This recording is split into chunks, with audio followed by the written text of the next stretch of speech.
Hello everyone, good morning. Welcome to Literature Vidya. I am Ankita and today we are going to read about another individual associated to the School of New Criticism, that's Robert Penn Warren. We have already covered I.A. Richards, Clement Brooks and the concept of New Criticism in detail. This is the first lecture in the series.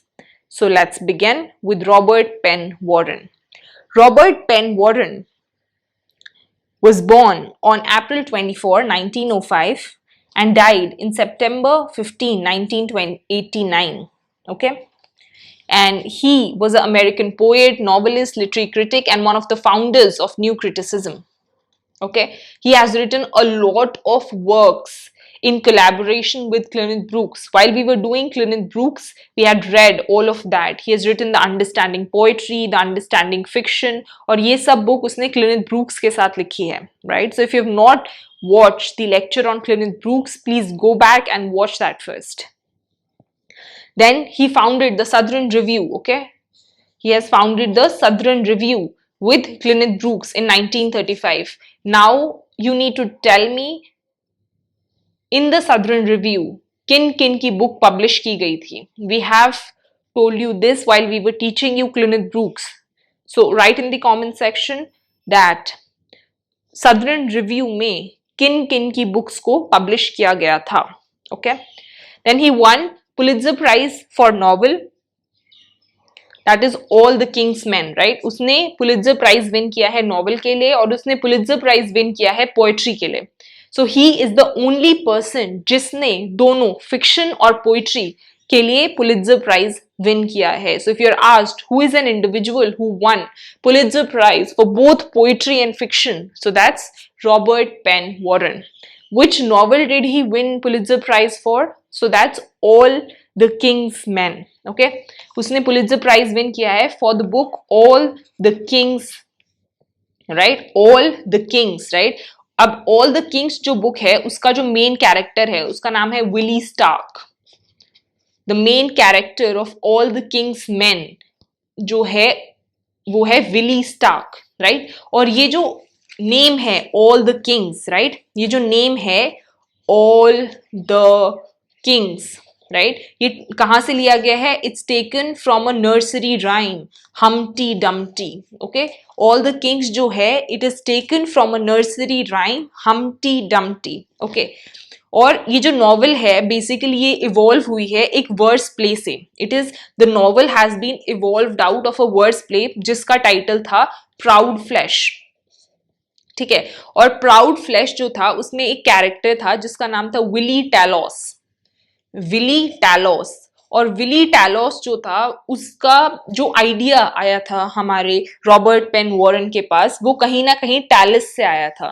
टैलिस जो एक brutal character है Edmund Spenser के work फेरी queen में, right? जो एक Brutus character है Edmund Spenser के work फेरी queen में. Okay, so all the Kings में क्या याद रखना है कि ऑल द किंग्स जो है उसमें उसका जो मेन कैरेक्टर है उसका नाम है विली स्टार्क.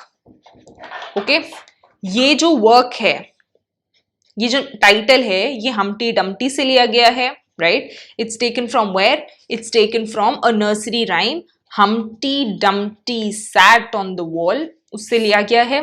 ठीक है, ये जो इवॉल्व आउट हुआ है ये मेजरली इवॉल्व आउट हुआ है एक वर्ड्स प्ले से, राइट? जिसका नाम है प्राउड फ्लैश.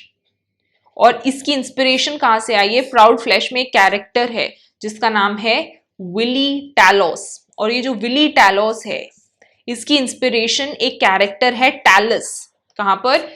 हमारे स्पेंसर जो हैं रेनेसॉ एज में, a very important poet in the Renaissance age, उन्होंने एक बहुत इंपॉर्टेंट बुक लिखी है फेरी क्वीन जो उन्होंने उनके दोस्त सिडनी को डेडिकेट किया है. उससे ये इंस्पिरेशन लिया गया. This is a very important book and this point is very very very important, remember it. Okay, तो अब let's move forward.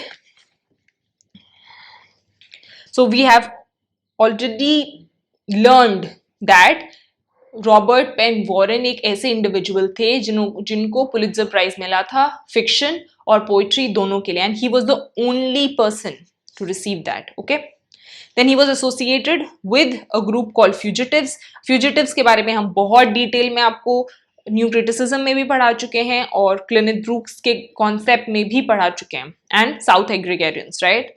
So if you want to know this concept in detail, please go back and look at those lectures, right? He also wrote an article on the civil right movement, right? और racial integration. तो इसने बहुत सारे social काम भी किए हैं, right? He has been writing lectures on the civil right movement and he was the supporter of racial integration, right? उसके बाद में इसने एक बहुत important इंटरव्यू कलेक्शन पब्लिश किया है 1965 में, that is who speak for the Negro, right? ये क्वेश्चन पूछा गया है. Who speak for the Negro एक इंटरव्यू कलेक्शन है जो इसने पब्लिश किया है, जहां पे he has interviewed the black civil right leader जैसे Malcolm X, Martin Luther King junior, इन सब को इसने यहाँ पर इंटरव्यू किया है. He has talked about the concept of racial segregation. He has talked about the concept of the importance of racial integration in his interview collection, Who Speak for the Negroes, right? उसके बाद में ये तो हमको पता ही है कि understanding poetry और अंडरस्टैंडिंग फिक्शन ये दो बुक हैं जो इसने क्लिनेथ ब्रूक्स के साथ लिखी हैं. This we have already explained in the lecture of Clinneth Brooks, right?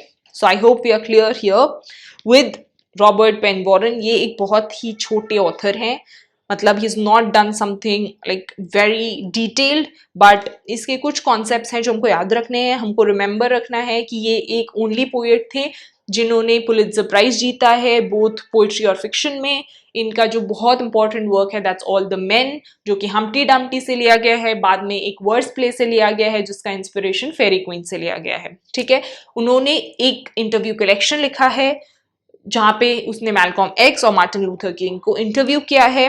उन्होंने बहुत सारी लिखे हैं on civil rights and racial integration, right? और उन्होंने अंडरस्टैंडिंग पोएट्री और अंडरस्टैंडिंग फिक्शन नामक वर्क लिखा है with Cleanth Brooks. Okay, so here we wrap up the session. I hope you like the session. If you like the session, please hit the like button, subscribe, and write your important feedback in the comment section.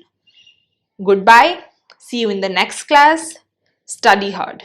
Bye.